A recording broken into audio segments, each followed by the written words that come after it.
Hi there, and welcome to the Leaky Bucket podcast. This is the financial performance podcast for entrepreneurs looking to get a better understanding of their numbers, plug the leaks in their business, and then move from surviving to thriving. I'm your host, Ian Morgan, and we're powered by MBS Accountants.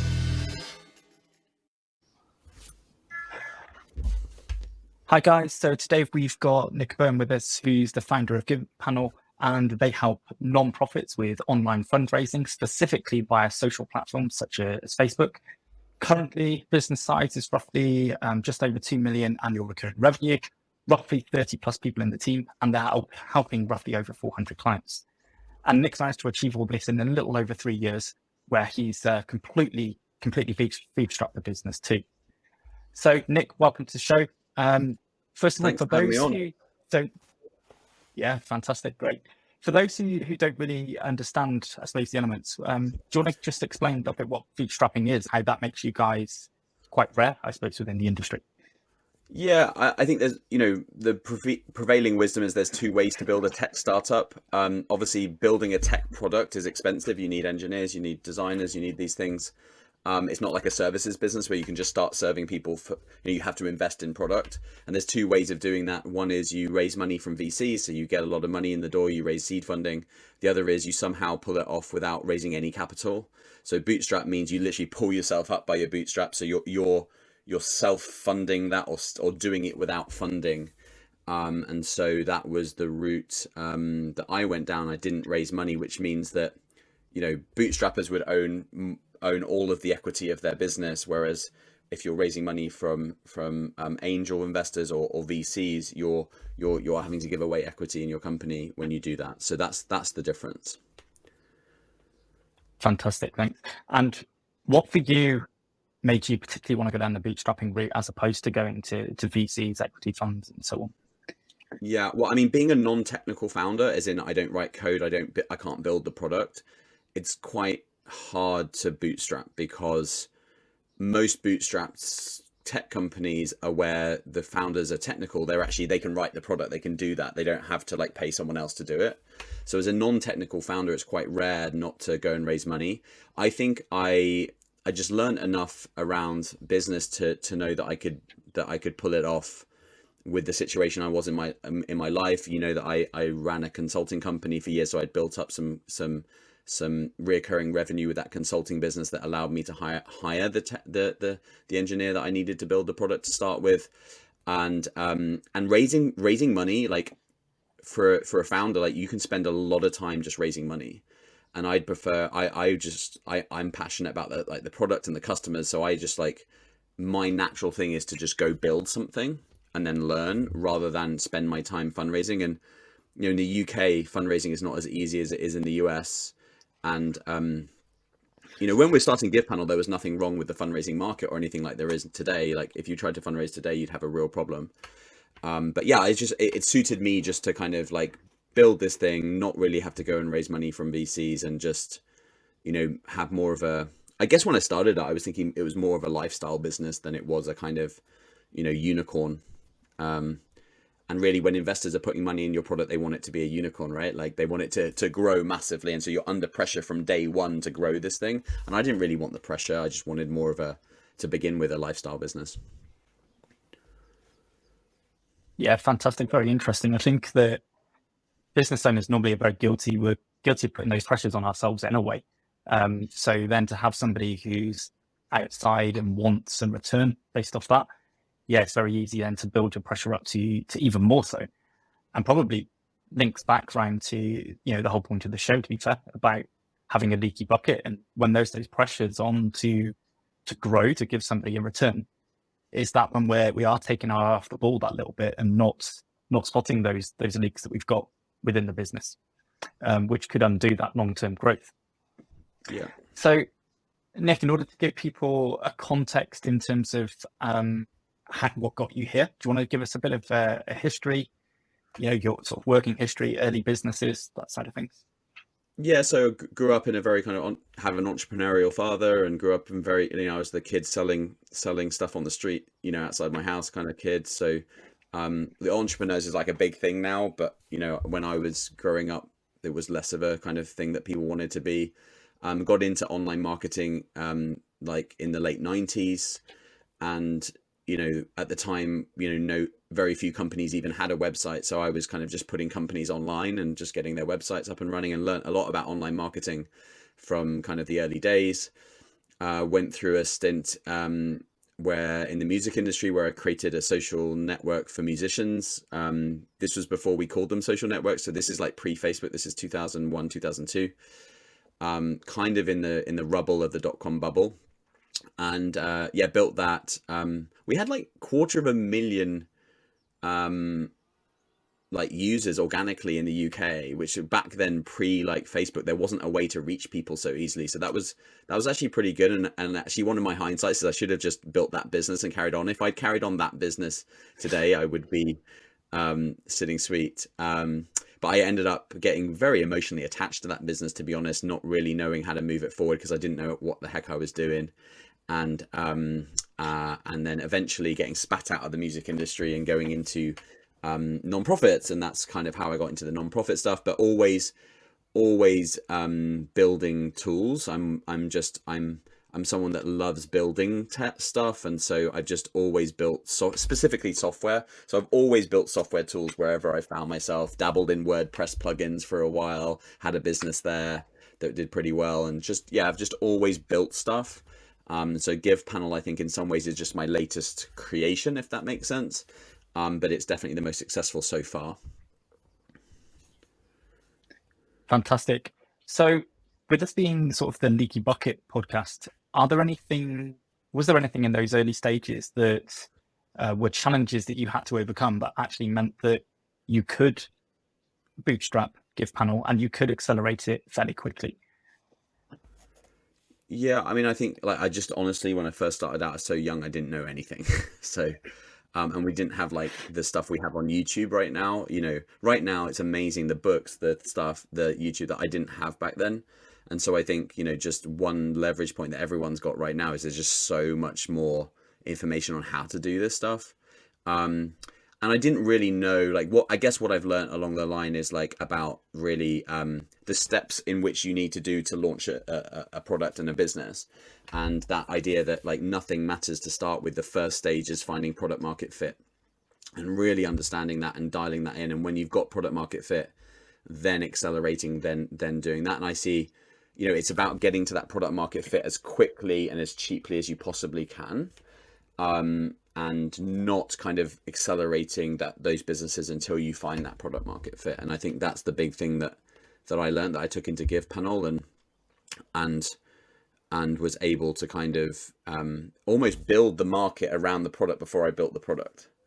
And so that's kind of one thing I learned, is that you can actually build your customer base before you even build a product by like creating a community around it and things like that. So by the time we launched Givepanel, like we already had a queue of customers at the door, because that's what I'd kind of learned from those previous businesses, I guess. But yeah, so I think it's that like finding that product market fit and validating the ideas. It's amazing how many people spend time and money building a product before they've even validated that they've got product market fit. And I think that's the big thing, that's the biggest thing that you need, like that people need to do. And and then build from there. And people assume they have product market fit when they don't. Yeah, we recorded a recent episode actually, which was all about like, if you can't make your business idea work on paper, then how do you expect that actually it's going to work in reality? Because all this stuff you talk about, actually, the market fit, actually, like, can you actually turn it into a product? Can you actually monetize that as well? Yeah, if you can't make all of that work and you can't plan it all out, why are you running forward and trying to actually turn that into a business? That's a dangerous game that could end up losing money, not making money, and also causing a serious amount of stress as well at that same point. Nick, knowing you, I know you're a very sort of charitable and philanthropic person. Is that what led sort of the inception of Givepanel and that side of things? Is not at all, that no. need to want to? Yeah, I can see how you would knowing some of my numbers more than most people, especially on the, on the personal side as well as the business side, you're probably one of the only people that know like anything to do with my charitable giving. I don't talk about it at all, but um, I'm not like, no, that didn't get me into the nonprofit sector at all. I fell into the nonprofit sector after being really spat out by the music industry, and it was just a job at a time when I was in debt and I needed the money. And yeah, I found myself in the sector, and again, on like just being completely honest, like there's a lot about entrepreneurs and passion and how you have to have passion. That's what sees you through the dark times, the low times, is like being passionate about something. And I'm a believer that you can be passionate about your subject. Like, so in my case, nonprofit fundraising, I could be passionate about nonprofit fundraising, or you can be passionate actually about building the business and the product itself, and be passionate just about business and about how you build tech startups and things. And just being completely frank, it's weird, but my passion is about building technology and building technology companies. It's not actually about nonprofit fundraising. So the you know, any charitable like giving I do is very private. It's something to do with my faith. It's actually nothing to do with the, you know, the how I got into Givepanel. It's which might seem weird, but it's, yeah, they're not connected. No, okay, no, it's very, very useful. And did it push it the other way, that falling out of the music industry and going into non-profits? Did that open your eyes more to charitable giving, or were you Oh, already definitely, yeah, yeah. heavily? I knew nothing. Yeah, I knew nothing about that that side of it. I think the big thing for me around charitable giving was just my faith. You know, just having a change. My whole world changed when I became a Christian, and so that really led to the charitable giving. Is like, I want to, you know, my purpose on life is to help others, essentially. So that's a very obviously I'm using like any revenue I generate from the business, my personal revenue, in that way. But the business itself, yeah, it exists. I didn't know anything about nonprofit fundraising before I got into that sector, but I loved that sector. It was just a really good fit for my personality. People are lovely. They're trying to sort of solve some of the hardest and biggest problems in the world, like homelessness, refugees, cancer. You know, these are big, big problems that the world needs to solve. And it's such an underfunded sector with so much potential that I fell in love with the kind of just like, yeah, the people, the everything like that. Even though I'm not kind of, I wouldn't say I'm like the best fundraiser in the world, and I'm not like, I haven't written books about fundraising, right? There's plenty of people who are better than me at fundraising. I did find myself very happy within that sector, and so stayed. Even though I never planned to go into that sector, I just fell into it. I did stay because I really loved some of my first jobs in nonprofits. I really loved, and yeah, it was just fun. I think they were probably not doing online marketing in a fantastic way, and so I had a lot of value to add, right? Yeah, there's two things that you dropped in there, Nick, that I want to try and explore that a little bit further. Um, the first of them was about your faith. Now, don't necessarily want to make it but specifically about any particular faith. However, I believe that having that underlying belief that there's the purpose of why you're here and what you're aiming to achieve, how's that helped you in terms of you being a leader, and also you being able to have a good sense of direction, I suppose, in terms of the company and overcome those challenging moments that you've had? Yeah, I mean, I think I was I might have been outwardly confident before like my faith came into my life, but I was inwardly quite lacking in confidence, and would have definite moments of doubt about myself and those kind of things. Um, and and and my faith has given me just an underlying confidence, an underlying, like you say, purpose. And I don't doubt myself, and I don't have imposter syndrome, and I don't have these things. And it's hopefully it's not arrogant. It's just a sense of like, you know, at my very core, I believe that I'm loved unconditionally. And that means that like really there's like such a solid, firm foundation there in my life, and that expresses itself in times of challenge with work. It you know, my wife right now has long COVID. We've been through a really difficult season with the business as well. You know, it's probably been, you know, it's been a season where, you know, quite frankly, if I didn't have a firm foundation, I quite, you know, you could understand that someone would crumble under what I've been through. But I felt, oh, like prepared and okay, and got through it. And yeah, a large amount of that is I guess because of my beliefs. So it does make a meaningful difference, but it's very solid and very foundational. Yeah, no, it's really good actually. Obviously, reflected on your wife having long COVID and things that I think it's very easy for those people possibly who are running much smaller businesses than what the size of yours is. People can look at that and just think, oh, Nick's got everything great. There's no problems. There's no challenges. I'd love to run a £2 million plus revenue business. But actually, that's not the reality. We've all got problems and challenges in our businesses, in our personal lives. And yeah, having that underlying faith that you've got a purpose, you know what your I suppose it's a support structure behind you that Yeah. actually you can battle through those challenges. Um, Yeah. the second Yeah. point that you raised earlier, Nick, and I think this is something that comes from I think a lot of successful people, is in the early stages there is often an element of an ego or an arrogance that gets business owners starting a business in the first place, Yep. and we think we're Yep. the best. At some point, there's often a shift where we suddenly go, do you know what? Actually, that's not the case. You mentioned and when you're not the best at fundraising, so you're not going to write a book or do anything like that. For you, when was that moment where you sort of had that breakthrough moment where you just went, you know what, I'm not the best at everything. There are people out there who are better than me, and I just need to go and find them and hire them. And yeah, Yeah. you I mean, utilize that. yeah, I get it. I think so. First of all, I would say like one of the things that I am is like incredibly naive, right? So this is a trait I believe that people that start businesses have, which is can be leveraged into a good thing, which is you're naive, so you don't think through the consequences of your actions. Otherwise, if you really did sit down and consider all the consequences of your actions, you wouldn't start. And so I think there has to be this natural naivety, and also I do think there was a little bit of like, not a little bit, there's ego in it, because you have to believe that somehow you can pull it off. And so if you don't have a little bit of kind of that ego, and I'm not saying that ego is a good thing, but like, and it can get you into trouble for sure, but like I did, I do recognize that in myself, that I have that ability of kind of like of ego.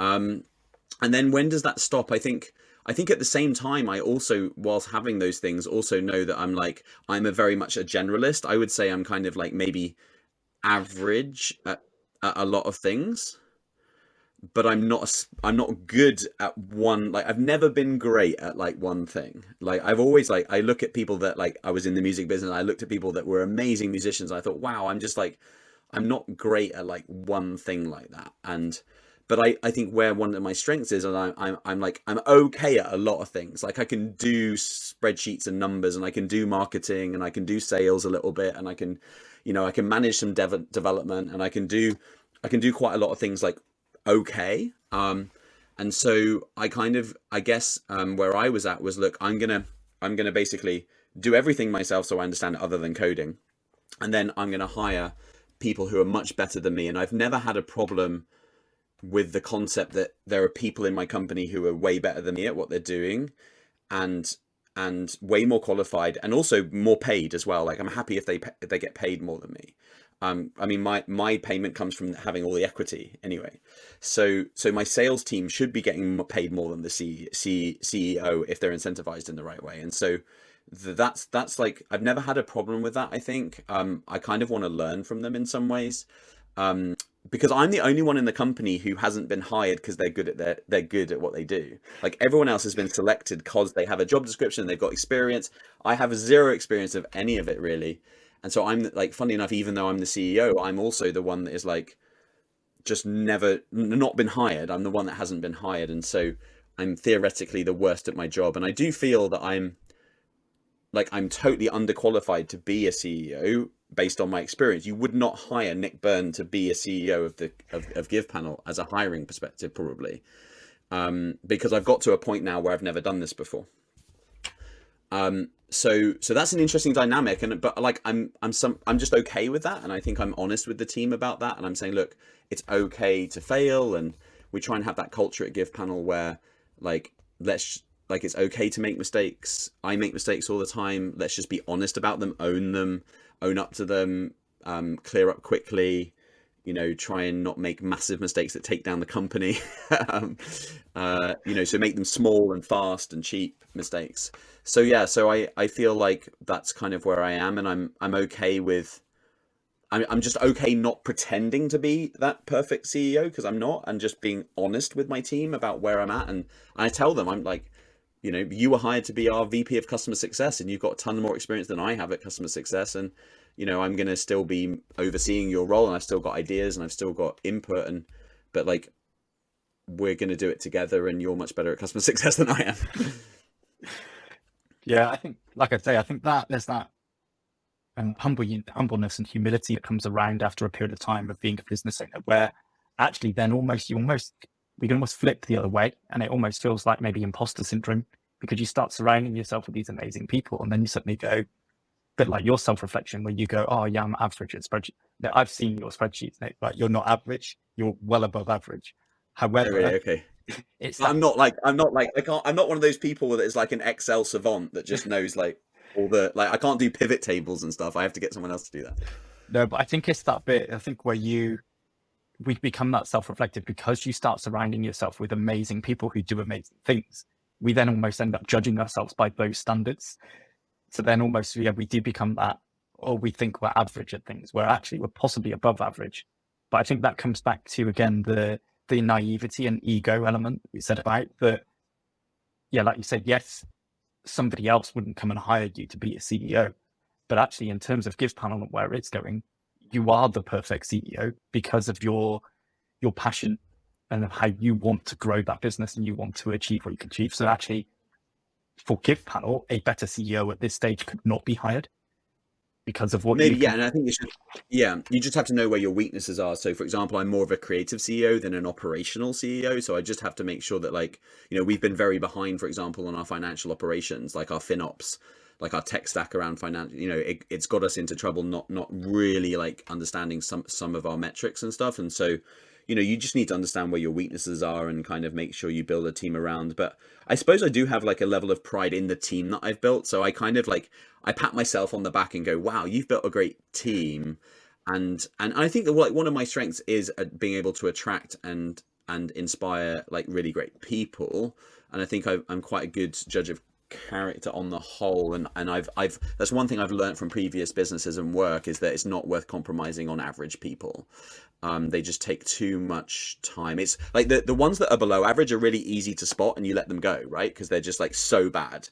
And the great ones are great, but it's the middle bit where you're like, oh, if they handed in their notice, I really wouldn't be that bothered. Well, that's a good sign that that's like someone that really, you should exit from the business, and you should, for their sake as much as your sake, and get on with hiring the right person. And so I believe that perhaps that is where I have a lot of confidence, is that my ability to build it and inspire a team, and kind of, because you have to sell to people as well. Like, when they come and work for you, you have to kind of pitch to them. And I think people respond to enthusiasm and a vision for a business. And you can have that enthusiasm. Doesn't cost anything. It's not a great skill, but it's a very valuable asset to have. And I think I have enthusiasm, and that goes a long way.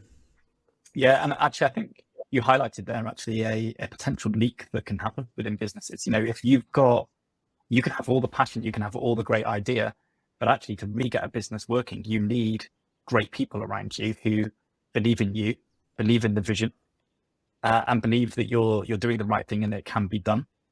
And actually, Yeah, it's all that matters, right? It's all that matters, yeah, because people forget, what does the word company mean? Like, if you look up the dictionary word of company, it's a group of people. Like, that's what a company is. It's like, who builds the product, who looks after the customers. Like, it's just, if you build the right team, and you can afford to build the team, and there's obviously like a trade-off there. But like, if you're going to be more than just a solo consultant and you want to build a business, then it is all about build like the people. And that's like, that's the thing that people struggle with. I see people keeping their businesses purposely small because they don't like people. They don't like having to manage people. And I think that's you're always going to have to stay quite small if you don't do that. You're always going to be limited, which is fine if that's what you want to do. Just, it's never going to be a massive company if you can't build a team. you raised another interesting point, Nick, and you touched upon it earlier. And you'd say you've got this consulting business in the background. Now, I know prior to the launch of Givepanel, you were that consulting business. Yeah, there were freelancers, but ultimately you didn't really hire people. If I remember rightly, you had one person who was directly hired. How you're now talking from a position, I suppose, of experience and expertise. You've got a team of 30. Sounds like they're very aligned to a culture and, got clear values and direction. Surely it wasn't plain sailing to go from 1 to 30 in 3 years. What challenges did you face? I think we're facing the challenges now, right? I think during the high growth period where you're going from like 4 staff to 24 staff in like 12 months or whatever we did, it was like a crazy period. Like everyone's meeting each other for the first time. It's that norming, storming, performing kind of forming, storming, norming framework, right? It's like the early days, all honeymoon period. It's all upside. Everyone's excited. The business is growing. That's the easy time. And, um, I think one challenge is obviously you're spending a lot of your time on recruitment, onboarding, and training. You know, when we've now stopped going through such a crazy time, it's actually interesting to see that actually a lot of people have had their time back because they're not recruiting, onboarding new team members. So that takes a lot of time. But that, from a cultural perspective, it's all easy because everyone's coming in and it's all hunky dory. It's then when you go through no business goes up in a straight line. So when you go through those kind of challenging periods, it's like, okay, now how do you look after your staff? Now how do you do it? And I know that for me, I'm not necessarily the fluffiest kind of nurturing kind of personality around the business. I'm quite hard, quite driven, and quite, I'm very productive. And although I don't work really long hours, I get a lot done. And so people come into Givepanel and the biggest comment they have is just the pace of change is just so huge from where they've come from to Givepanel. And there's this like 9-month period where you have altitude sickness, Givepanel altitude sickness. But beyond that, I'm kind of like, I'm not necessarily the best person to kind of like nurture those people and find out like how we can improve their work at Givepanel. And so we hired quite early on a head of people, because most companies wait for a lot more people to hire a head of people. But again, my belief about what a company is and how to look after people, and my weaknesses in that kind of nurturing ability, like led us to hire Carol, our head of people, who is just absolutely I can't tell you. Not only does she make the company better and everything like that, but like the weight she takes off me as a founder and a CEO is just like, I've got someone to talk to about all the HR issues. I've got someone who's basically constantly every day making our people better and happier. And it's like, and she deals with a lot of the kind of like, people will go to her before they go to me because I'm the scary founder CEO person, right?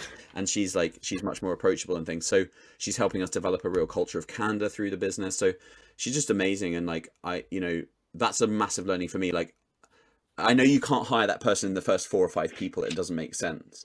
But like, I was quite on time. That's probably the only role I've been on time hiring. I'm proud that I'm not proud, but like I'm really happy that I hired that person earlier than most companies. It's really paying dividends for me personally. It allows me just less stress, I get better well-being because she's in the company. Yeah, I think your point around people is key.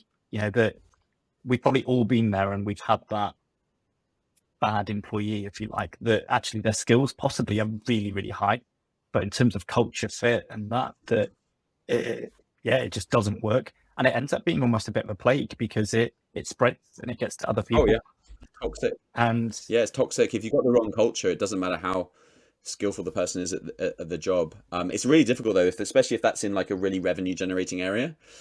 That's where it comes like, are you going to live up to your values, and are your team going to see that you mean what you say? Because if you put up with that person, like you say, it's toxic throughout the culture, because now you don't really believe. And I'm not saying that our business is perfect, but we've it's a constant thing. I'm not saying like it's a constant thing you have to deal with. Is this person the right person for your business, and what are your other staff? They would very quickly realize that your values are something that you're either talking about or you're walking the walk. You got to try and walk the walk, and that can be, it's easy to do on some things, but yeah, that person that's a very high revenue generating person but creates culture havoc is like, that's a really hard cut to make. yeah, to be fair, it's never easy when it comes down to people. Is it, like they can make your business, but they can also break it at the same point. And Right. it's always one of those biggest challenges. It's good to see that it's working so well within the business though, and moving things forward. We've talked a lot, Nick, around sort of challenges and that side of stuff. what about a bit of an opportunity to talk about like some of the successes that Givepanel's having? We mentioned earlier, I mentioned earlier, helping over 400 clients. What impact is Givepanel having on the non-profit industry? How much is that improving them? Yeah, so 2021 we raised 223. Our customers raised 223 million for for their causes. So that's like gone into building new, cancer facilities for teenagers, or new research facilities for cancer, that kind of thing. Or funding Ukraine. We've done stuff around Ukraine and helping that situation. So like that's our ultimate kind of North Star, I guess, is gross fundraising value, how we're helping, and we're well north of 500 million now in terms of our customers and how much they've raised through Facebook and Instagram. And so we want to keep measuring that, keep raising that, and that's really kind of that feeds back. And then my job, I guess, is to take those stories of how the organization, our customers, have spent that money and feed that back to the team. Because if you're an engineer writing code, sometimes it's difficult to realize that code you're writing is part of a whole system that then ends up with people who have autism having a trained dog that is going to help them, because this small charity, we have a customer called Autism Dogs, and they've been able to double or treble the amount of dogs that they give to people with autism because of their Facebook fundraising.